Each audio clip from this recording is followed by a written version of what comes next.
Good evening all of you, it's Agesh और once again welcome back to the Rupa tutorial. आज की video session में हम लोग बहुत ही महत्वपूर्ण टॉपिक के बारे में पढ़ने वाले हैं। यदि आप साइंस पढ़ते हैं, यदि आप केमिस्ट्री पढ़ते हैं तो आपको आयन का नाम हर वर्ड, हर लेसन में, हर चैप्टर में, हर टॉपिक में आता है आयन क्या है। बट ये हम कभी भी कोशिश नहीं करते कि आयन है क्या, ये जानने की कोशिश नहीं करते। लेकिन आज के वीडियो सेशन में हम जानने वाले हैं आयन क्या चीज होते हैं। आयन को समझने से पहले आपको एटम के बारे में पता होना चाहिए, परमाणु के बारे में पता होना चाहिए।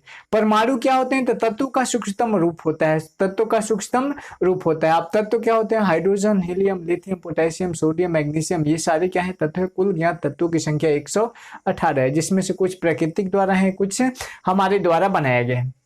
तो हम लोग क्या देख रहे थे? तत्व को देख रहे थे। तत्व की क्या हो गए? तत्व के परमाणु हुए, और परमाणु से जब बनेंगे तो आयनों का निर्माण जो होता है छोटू, वो परमाणु के द्वारा ही होता है। इसलिए मैंने बोला आयन को आप पढ़ने से पहले आपको परमाणु पता होना चाहिए। यदि मैं सिंपल सा एक चीज लिखूं यहाँ पे, यह क्या है? नाइट्रोजन है। तो यह नाइट्रोजन परमाणु है। यदि मैं नाइट्रोजन के पावर मान लेते हैं माइनस लगा दे, तो नाइट्रोजन के माइनस जो लगा देता है तो ये जो होता है छोटू परमाणु होता है, जबकि ये क्या हो जाता है ना? आयन हो जाता है। कहने का मतलब ये हुआ कि परमाणु जो होता है स्वतंत्र अवस्थाओं में पाया जाता है, परंतु आयन स्वतंत्र अवस्थाओं में नहीं पाया जाता है। ये चीज आप लोग दिमाग में बैठा के रखो। अब हमें जनरली सिंपल से सोचना है कि परमाणु है क्या चीज। परमाणु कह रहे हैं आयन है क्या चीज। आयन की डिफिनेशन की अगर बात करें तो आयन का डिफिनेशन मैंने बोर्ड पे लिखा है कि आयन आवेश युक्त परमाणु या परमाणुओं के समूह को आयन कहा जाता है। अब ये नया वर्ड आ गया, आवेश युक्त क्या होता है? आवेश मतलब होता है चार्ज। चार्ज मतलब पॉजिटिव या निगेटिव, दो चार्ज होते हैं। जैसे बैटरी देखो ना, बैटरी पे एक गर्म होता है, एक ठंडा होता है। तो गर्म वाले को पॉजिटिव कहते हैं, ठंडे वाले को निगेटिव कहते हैं। तो वही पे कहा जाता है, वही आवेश होता है। और आवेश क्या है? जब फिजिक्स में आप इलेक्ट्रिसिटी पढ़ेंगे तो वहां पे आपको बताया जाएगा कि आवेश की वजह से ही, आवेश के प्रवाह से ही इलेक्ट्रिक करंट किसी कंडक्टर में पास आउट होता है। ठीक, तो ये चीज दिमाग में बैठा के रखोगे। आवेश क्या होता है? तो एक प्रकार से चार्ज है। आवेश को चार्ज कहा जाता है अंग्रेजी में। और आवेश युक्त परमाणु मतलब एक तो परमाणु होगा, यदि परमाणु में आवेश लगा दिया, या तो पॉजिटिव आवेश या तो निगेटिव आवेश या धन आवेश या ऋण आवेश लगा दिया जाता है, तो वहां पे जो होता है, जो नया पदार्थ बनता है, वही आपका क्या हो जाता है? आयन हो जाता है छोटू। कहने का मतलब यदि मैं लिख दूं, यहाँ पे मैंने लिख दिया ऑक्सीजन, यह क्या? ऑक्सीजन परमाणु है। लेकिन मैंने यहाँ पे -2 लगा दिया, तो O-2 जो हो गया, या O सिर्फ O था एटम, बट यहाँ पे -2 लगा दिया तो ये आवेश युक्त एटम हो गया, आवेश युक्त परमाणु हो गया। तो इसी आवेश युक्त परमाणु को क्या कहा जाता है छोटू? आयन के नाम से जाना जाता है। तो ये चीज दिमाग में बैठा के रखोगे कि आवेश युक्त परमाणु या परमाणु के समूह को, ये तो परमाणु हो गया।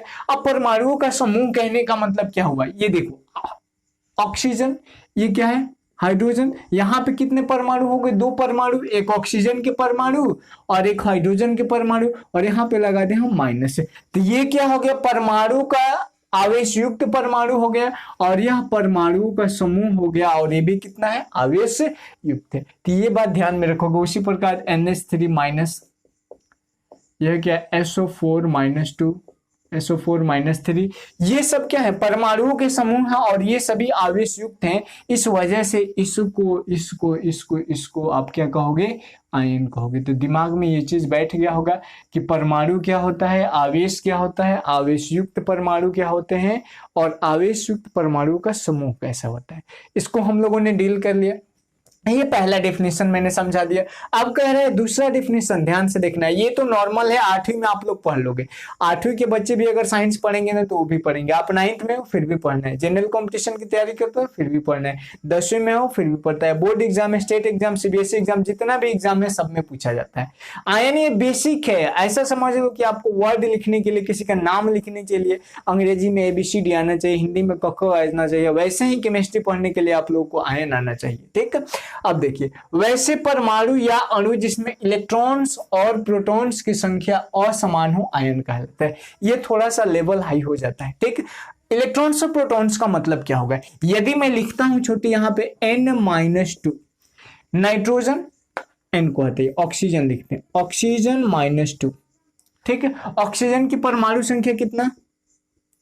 8 होता है। 8 इसकी परमाणु संख्या हो गई। अब क्या हुआ ना कि यहाँ पे अगर कहा जाए इलेक्ट्रॉन्स की संख्या तो यहाँ पे 8 ही होगी, प्रोटॉन्स की संख्या सॉरी इलेक्ट्रॉन्स की संख्या यहाँ पे 8, ये जो 2 है इधर आएगा तो क्या हो जाएगा +2, तो 8 + 2 बराबर क्या हो गया 10। और यहाँ पे अगर ये इलेक्ट्रॉन्स हो गए, प्रोटॉन्स की संख्या की बात करें तो यहाँ पे हो जाएगा परमाणु संख्या के बराबर। एक चीज यहाँ से कंफर्म हो गया कि यहाँ पे देखो या O-2 यदि आयन है तो यहाँ पे देखो इलेक्ट्रॉन्स की संख्या 10, प्रोटॉन्स की संख्या 8, दैट मीन्स इलेक्ट्रॉन्स और प्रोटॉन्स की संख्या क्या आ गई असमान आ गया। और इलेक्ट्रॉन्स और प्रोटॉन्स की संख्या असमान आ जाए तो इसी को क्या कहा जाता है आयन कहा जाता है।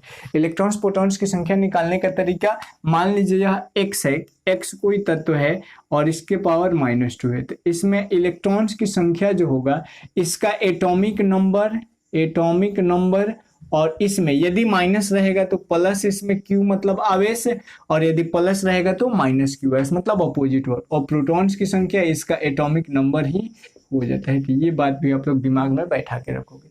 इसी आयन को मूलक के नाम से भी जाना जाता है, धन मूलक, ऋण मूलक, धन आयन, ऋण आयन, ये सब क्या है सब एक ही है। अब हमें देखना है, अब 2 कंडीशन उत्पन्न होता है। पहला कंडीशन क्या होता है, जो भी तत्व होते हैं तत्व के परमाणु इलेक्ट्रॉन को या तो त्यागते हैं या ग्रहण करते हैं, या त्यागते हैं या ग्रहण करते हैं। सिंपल समझिए इसको क्या कहेंगे, जब कोई परमाणु एक या एक से अधिक संयोजी इलेक्ट्रॉन्स को त्याग करता है तो वह परमाणु धन आवेशित पॉजिटिवली चार्ज हो जाता है और इसी को धन आयन केटायन के नाम से जाना जाता है। समझिए इस बात को, थोड़ा सा दिमाग लगाना है। जब कोई परमाणु या एक से अधिक, यहां तक तो सही है, कोई परमाणु होगा या तो एक इलेक्ट्रॉन को त्यागेगा या 2 इलेक्ट्रॉन को त्यागेगा या 3 इलेक्ट्रॉन को त्यागेगा, जितना हो सकता है त्यागेगा। बट यहाँ पे एक कंडीशन लगा है कि वह इलेक्ट्रॉन कैसा होना चाहिए, संयोजी इलेक्ट्रॉन होना चाहिए। संयोजी इलेक्ट्रॉन क्या इलेक्ट्रॉन होता है, तो ये वैसे इलेक्ट्रॉन होते हैं जो रासायनिक अभिक्रिया में भाग लेते हैं। ठीक, संयोजी इलेक्ट्रॉन्स की अगर बात करें इसको कहा जाता है वैलेंस इलेक्ट्रॉन। ग्रुप 1 के तत्वों का वैलेंस इलेक्ट्रॉन 1 होता है, ग्रुप 2 के तत्वों का वैलेंस इलेक्ट्रॉन 2 होता है, ग्रुप 3 से लेकर के ग्रुप 12 तक के तत्वों का वैलेंस इलेक्ट्रॉन बदलते रहता है, अलग अलग यौगिकों में अलग अलग होता है। बट फिर 13 में 3 हो जाता है, 14 में 4 हो जाता है, मतलब ग्रुप 13 में 3 वैलेंस इलेक्ट्रॉन, ग्रुप 14 में 4 वैलेंस इलेक्ट्रॉन, ग्रुप 15 में 5, ऐसे करके, और 18 में 8 वैलेंस इलेक्ट्रॉन हो जाते हैं। तो ये बात आप लोग दिमाग में बैठा के रखो कि संयोजी इलेक्ट्रॉन क्या है। तो संयोजी इलेक्ट्रॉन वे इलेक्ट्रॉन्स होते हैं जो किसी रासायनिक अभिक्रिया में भाग लेते हैं, अर्थात इसी को कहा जाता है शेयरेबल। किसी तत्व के परमाणु के नाभिक बाह्यतम कक्षा में स्थित वे इलेक्ट्रॉन्स जो या तो त्याग होते हैं या ग्रहण होते हैं, मतलब जिनको हम लोग शेयर कर सके, शेयर करने वाले इलेक्ट्रॉन्स को ही क्या कहा जाता है, संयोजी इलेक्ट्रॉन्स कहते हैं। इसको थोड़ा सा सिंपल जनरल लाइफ में मैं आपको समझाता हूं। मान लीजिए आप एक फिक्स डिपॉजिट किए हैं बैंक में। फिक्स डिपॉजिट वह पैसा जो आप एक ही बार फिक्स करते हो और समय के कुछ दिन 10 साल 15 साल के बाद वो हमें मिलता है, बीच में आप नहीं ले सकते हो। तो फिक्स डिपॉजिट जो है ना, ये वह पैसा है जो हमारे क्या हो गया, फिक्स हो गया, हम उसको कभी भी विड्रॉ नहीं कर सकते हैं, मतलब जब चाहे तब नहीं कर सकते। ठीक, बट एक ऐसा पैसा होता है सेविंग अकाउंट जिसमें हम जब मन चाहे तब पैसे निकाल लेते हैं, जब मन चाहे तब पैसे डाल लेते हैं। तो ये जो बाद में हम पैसे निकाल रहे हैं, एक्स्ट्रा पैसे हम लोग रखे हैं, वही एक्स्ट्रा पैसा संयोजी इलेक्ट्रॉन होता है। यही एक्स्ट्रा पैसा जो होगा मैं किसी को देता हूं या किसी से लेता हूं, ये वही एक्स्ट्रा इलेक्ट्रॉन है जो किसी में अभिक्रिया में भाग लेगा, त्याग करेगा, नहीं तो ग्रहण करेगा। तो जब त्याग करेगा तो वो धन आवेशित हो जाएगा, जब दे देगा, मान लीजिए मैं किसी को पैसा कब दूंगा, जब मैं धनी हूंगा। इससे समझिए, जब मैं धनी हूंगा तभी तो दूंगा ना, तो मेरे ऊपर क्या आ जाएगा, मैं किसी को 1 रुपया दिया तो इसका मतलब मैं धनावेशित हो गया। और जो मुझसे लिया उसके ऊपर तो कर्जा हो गया ना, कर्जा मतलब ऋण हो गया, तो वह क्या हो जाएगा, ऋण आवेशित हो जाएगा। उसी पॉइंट्स को मैंने लिखा है कि जब कोई परमाणु एक या एक से अधिक संयोजी इलेक्ट्रॉन्स को ग्रहण करता है, ग्रहण किया जिसको मैंने दिया, ग्रहण करता है तो वह परमाणु ऋण आवेशित मतलब निगेटिवली चार्ज हो जाता है, और इसी निगेटिवली चार्ज को क्या लिखा जाता है, ऋण आयन लिखा जाता है, जिसको एनायन के नाम से जाना जाता है। सिंपल सा लॉजिक है, मैं किसी को पैसा दूंगा तो मेरे ऊपर प्लस साइन लग जाएगा, जो पैसा मुझसे लेगा उसके ऊपर माइनस साइन लग जाएगा, अर्थात मैं धन आवेशित हो जाएगा, वो ऋण आवेशित हो जाएगा। ठीक, तो धन आवेशित मतलब मैं धनायन बनाऊंगा और ऋण आवेशित मतलब वो ऋण आयन को बनाएगा। ठीक है छोटू, इतना दिमाग में बैठा लोगे। अब देखो आयन का गुण उसके आवेश पर निर्भर करता है, कैसे ये पता चला? तो यहाँ पे देख रहे हैं आवेश, देखो यहाँ पे यदि धन आवेशित होता है तो धन आयन होता है, ऋण आवेशित होता है तो ऋण आयन होता है। मतलब पूरा खेल अगर देखा जाए तो यही आवेश का है ना। यहाँ से हम लोग आवेश को देख रहे हैं, यहाँ भी हम लोगों ने देखे आवेश युक्त, मतलब जितने भी आयंस के प्रॉपर्टीज है, जितने भी उनके गुण हैं, वो सभी गुण किस पे निर्भर कर रहे हैं? उसके आवेश पर निर्भर करे। इसीलिए मैंने लिखा है आयन का गुण उसके आवेश पर निर्भर करता है। आयन को जनरली दो भाग में बांटते हैं, कौन कौन सा? पहला धन आयन और दूसरा ऋण आयन। इसका सिंपल डिफिनेशन बोलना हो तो वैसे ही आयन जिसपे प्लस साइन होता है, पॉजिटिव साइन होता है या पॉजिटिव चार्ज होता है या पॉजिटिव आवेश होता है, उसी को क्या कहा जाता है? धन आयन कहा जाता है। और जिसके नेगेटिव चार्ज होता है या ऋण आवेश होता है उसको क्या कहा जाता है? ऋण आयन कहा जाता है। अदरवाइज आप ये भी डिफिनेशन लिख सकते हो, जब कोई परमाणु एक या एक से अधिक संयोजी इलेक्ट्रॉन्स को त्याग करता है तो वह परमाणु धन आवेशित हो जाता है, और इस प्रकार जिस आयन का निर्माण होता है उस आयन को धन आयन के नाम से या केटायन के नाम से जाना जाता है, या धन आयन या केटायन कहलाता है। ये पॉइंट्स हो गया। फिर उसी प्रकार लिखोगे कि जब कोई परमाणु एक या एक से अधिक संयोजी इलेक्ट्रॉन्स को ग्रहण करता है तो वह ऋण आवेशित निगेटिवली चार्ज हो जाता है। इस प्रकार जिस आयन का निर्माण होता है उसे ऋण आयन कहा जाता है। धन आयन और ऋण आयन का गुण हो गया, मतलब इसके प्रॉपर्टीज हो गए। अब हम लोग देखेंगे प्रॉपर्टीज के बारे में, इसका डिफिनेशन हो गया, डिफिनेशन आप लोग लिख लोगे। अब धन आयन और ऋण आयन के थोड़ा सा प्रॉपर्टीज के बारे में हम लोग अध्ययन कर लेते हैं, जिससे हमारे एग्जाम में भी कभी कभी पूछेगा, और यहीं से आप डिसाइड कर पाओगे कि परमाणु और आयन में क्या अंतर होता है। ठीक है छोटू, परमाणु और आयन में क्या अंतर होता है। तो यहाँ पे मैं हेडिंग डालता हूं केटायन, केटायन, केटायन मतलब छोटू धन आयन, और यहाँ पे हेडिंग डालता हूं एन आयन, जिसको कहते हैं ऋण आयन। धन आयन और ऋण आयन के बारे में हम देखते हैं। चलिए अब हम धन आयन और ऋण आयन में कुछ महत्वपूर्ण पॉइंट्स को देखेंगे, इसके प्रॉपर्टीज को देखेंगे। धन आयन का डिफिनेशन और ऋण आयन का डिफिनेशन मैंने अभी बताया, उसको आप लोग लिख लोगे अच्छे से। अब इनके डिफिनेशन से हट के हम लोग प्रॉपर्टीज पे आते हैं। पहला बात तो हम लोग जानते हैं कि इन पे धन आवेश होता है, मतलब यहाँ पे पॉजिटिव चार्ज होगा और यहाँ पे क्या होगा छोटू? निगेटिव चार्ज होगा। ये बात हम लोग पहले पढ़ चुके हैं। नया बात क्या है? नया बात है धन आयन का आकार जो होगा मूल परमाणु का आकार। ये क्या है? धन आयन का आकार छोटा होगा किससे? मूल परमाणु के आकार से। कहने का मतलब ये हुआ कि धन आयन का जो आकार होता है ना, उसका साइज होता है, वह उसके मूल परमाणु के आकार से क्या होता है? छोटा होता है। कहने का मतलब ये हुआ, ये मान लीजिए कोई सोडियम परमाणु है और यह क्या है? सोडियम Na+ परमाणु है। ठीक है, यह आयन है, यह परमाणु है। यह क्या है छोटू? एटम है, और यह क्या है छोटू? आयन है। हालांकि तत्व तो दोनों एक ही है, सोडियम ही है, बट यहाँ पे जो होगा ना, कौन बड़ा होगा? यहाँ पे धन आयन का आकार, मूल परमाणु। तो मूल परमाणु का आकार जो होगा, इसका साइज बड़ा होगा, परंतु इसका साइज क्या हो जाएगा? छोटा हो जाएगा। इसके अनुसार कि धन आयन के आकार जो होता है उसके मूल परमाणु के आकार से छोटा होता है। तो यहाँ पे देखिए धन आयन के मूल परमाणु का आकार से छोटा है कि नहीं है? जिधर ये मुंह रहता है उधर वह बड़ा होता है। ठीक, तो ये पॉइंट्स। उसी प्रकार ऋण आयन का आकार उसके मूल परमाणु के आकार से बड़ा होता है। यहाँ पे क्या देखे थे? छोटा होता है, और यहाँ पे क्या होता है? बड़ा होता है। तो जब धन आयन और ऋण आयन में अंतर स्पष्ट करने को आएगा ना, तो ये पॉइंट्स आप लोगों के दिमाग में बैठा के रखना है, ये पूछा जाता है। ठीक, अब आता है प्रोटॉन्स की संख्या बड़ा होता है इलेक्ट्रॉन्स की संख्या से। इसका मतलब क्या हुआ कि यदि किसी, यहां पे देखिए सिंपल समझिए, ये क्या है? सोडियम परमाणु है। ठीक, यहां पे रहने देते हैं, इसको मिटाते हैं। ये क्या है? सोडियम परमाणु है, सोडियम एटम, और यह क्या है? सोडियम Na+ या सोडियम आयन है। ठीक, समझना है थोड़ा सा। सोडियम है तो इसके प्रोटॉन्स की संख्या, नंबर ऑफ प्रोटॉन्स इसका कितना हो जाएगा? इसके परमाणु संख्या के बराबर कितना होता है? परमाणु संख्या 11 हो जाता है। और यहाँ पे number of electrons, number of protons यहाँ भी कितना हो जाएगा? 11 हो जाएगा। बट यहाँ पे यदि नंबर ऑफ इलेक्ट्रॉन्स की बात करें, number of electrons, number of electrons यहाँ पे ई माइनस होता है ना। नंबर ऑफ इलेक्ट्रॉन्स की बात करें तो यहाँ पे नंबर ऑफ इलेक्ट्रॉन कितना होगा, परमाणु संख्या के बराबर 11 है। बट यहाँ पे देखिए नंबर ऑफ इलेक्ट्रॉन्स जो होता है, number of electrons is equal to परमाणु संख्या है कितना, 11। और अभी बताए थे यदि प्लस होता है तो माइनस हो जाता है। 11 माइनस 1 बराबर कितना आ गया, 10। तो यहाँ पे देखिए प्रोटॉन्स की संख्या अधिक है, प्रोटॉन्स की संख्या यहाँ पे क्या है, अधिक है। दिख रहा है यहाँ पे प्रोटॉन्स की संख्या अधिक है ड्यू टू किसकी कंपैरिजन में, इलेक्ट्रॉन्स की संख्या में। किस में हम लोग देख रहे हैं, आयन में ना, तो हम इसको इग्नोर कर देंगे, इतने को हम क्या करेंगे, इग्नोर करेंगे, हमें आयन में देखना है।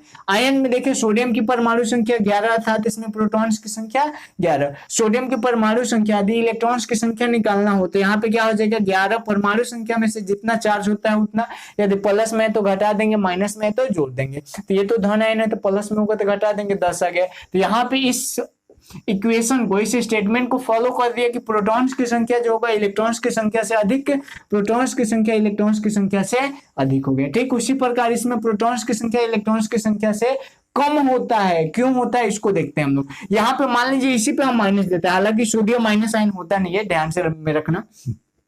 यहाँ पे हम माइनस देते हैं तो यहाँ पे माइनस देंगे तो यहाँ आके जुड़ेगा 11 और कितना हो जाएगा 12। तो इसी प्रकार इसके प्रोटॉन्स की संख्या जो हो जाती है कम हो जाती है किसकी तुलना में, इलेक्ट्रॉन्स की संख्या की तुलना में। ये पॉइंट याद रखोगे।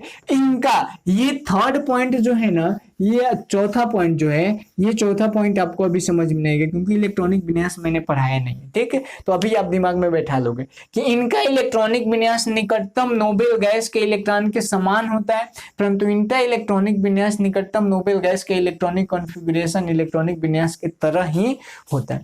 नोबेल गैस क्या क्या है, तो नोबेल गैस को लिख लीजिए, हीलियम, नियन, आर्गन, क्रिप्टॉन, जेनॉन और रेडन। ये 6 जो है आपके नोबेल गैस है, उत्कृष्ट गैस है। ये ग्रुप 18 में है। कौन से ग्रुप में है, ग्रुप 18 में, या इसी को जीरो ग्रुप भी कहा जाता है, याद रखोगे। हीलियम की परमाणु संख्या 2, 10, 18, 36, 54 और यहाँ पे हो जाएगा 86। ठीक है, परमाणु संख्या याद रखोगे। और इनको देखो बार बार पूछा जाता है कि अक्रिय गैस कौन सा है, तो ग्रुप 18 के तत्व को अक्रिय गैस। नोबेल गैस कौन सा है, ग्रुप 18 के तत्व। उत्कृष्ट गैस कौन से, ग्रुप 18 के तत्व। जीरो ग्रुप के तो हीलियम, नियन, आर्गन, क्रिप्टन, जेनॉन और रेडन। तो ये पॉइंट्स याद रखोगे। तो इनका इलेक्ट्रॉनिक कॉन्फ़िगरेशन मतलब धनायन का जो इलेक्ट्रॉनिक कॉन्फ़िगरेशन होता है, यह जो होता है समान होता है किसके, उसके निकटतम। निकटतम का मतलब ये हुआ, मान लीजिए यहाँ पे सोडियम की बात करें Na+, तो Na+ सोडियम, इसकी परमाणु संख्या कितनी है छोटू, 11। और इसमें 11 किसके सीरीज में आएगा, नियॉन के। तो इसका परमाणु संख्या इलेक्ट्रॉनिक विन्यास नियॉन के इलेक्ट्रॉनिक विन्यास के समान ही होगा। समझ में आ रहा है छोटू। तो इसके निकटतम कौन सा है, नियॉन है, तो नियॉन के जैसा होगा। बाकी मैं पढ़ाऊंगा इलेक्ट्रॉनिक्स विन्यास तो वहां पे भी बताऊंगा आपको। इलेक्ट्रॉनिक विन्यास से बहुत ज्यादा चीज होता है। ठीक है, तो हम लोग देखेंगे। उसके बाद परमाणु संख्या अपरिवर्तित रहता है। यहाँ पे हम लोग देखे तो यहाँ भी परमाणु संख्या अपरिवर्तित था, यहाँ भी अपरिवर्तित था। मतलब आयन में भी अपरिवर्तित होता है, परमाणु में भी अपरिवर्तित होता है, इसमें भी सेम रहेगा।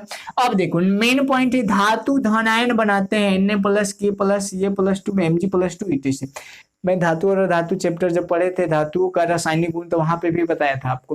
बट कुछ ऐसे धातु जैसे हाइड्रोजन या अधातु का आयन है, फिर भी हाइड्रोजन आयन बनाता है। NH3+, अमोनियम आयन, यह भी क्या होता है, बनाता है। तो ये एक्सेप्शन है, अपवाद है, इसको याद रखोगे। ठीक है छोटू, और इधर तो कुछ है नहीं। तो ये सभी पॉइंट्स धनायन और ऋण आयन के बारे में आप लोग याद रखोगे। घर से आपको क्वेश्चन लिख के लाना है, धनायन और ऋण आयन में अंतर क्या होता है। धनायन और ऋण आयन में अंतर स्पष्ट कर लोगे। दूसरा पॉइंट ये लिखोगे आप लोग, परमाणु और आयन में अंतर कैसे स्पष्ट करोगे। अब परमाणु और आयन में अंतर स्पष्ट करना आपको आ गया। कैसे, देखो परमाणु में जो होगा, परमाणु संख्या अपरिवर्तित रहता है, इसमें भी अपरिवर्तित है, कोई दिक्कत नहीं। परंतु यहाँ पे देखो धन आवेश, इस पे आवेश होता है, मतलब आयन पर आवेश होता है पर परमाणु पर आवेश नहीं होता है। बुक में बहुत सारा दिया हुआ है, सोडियम आयन और सोडियम परमाणु के बारे में अंतर दिया है। ठीक है, वहां पे प्रोटॉन्स की संख्या इलेक्ट्रॉन्स की संख्या के द्वारा भी आप कंपैरिजन आसानी से कर पाओगे। तो आज के वीडियो सेशन में हम लोग इतना रहने देते हैं। नेक्स्ट वीडियो सेशन में हम लोग क्या पढ़ने वाले हैं, इलेक्ट्रॉनिक विन्यास को पढ़ने वाले हैं। इलेक्ट्रॉनिक विन्यास क्या है, कैसे निकाला जाता है, कक्षा क्या होता है, ऑर्बिट क्या होता है, किसी तत्व के बाह्यतम कक्षा में कितने इलेक्ट्रॉन होते हैं, संयोजी इलेक्ट्रॉन क्या होता है, वैलेंसी क्या होती है, सब चीज डिटेल हम लोग पढ़ेंगे। स्टेबिलिटी, नॉन स्टेबिलिटी, सबके बारे में हम लोग पढ़ेंगे। हो सकता है 2 क्लास उसमें लग सकता है, हो सकता है 1 क्लास का है तो लंबा क्लास होगा। ठीक, तो कल का क्लास आप लोग मिस मत कीजिएगा, जरूर देखिए कल का क्लास। और आज की वीडियो सेशन में हम लोग इतना रहने देते हैं।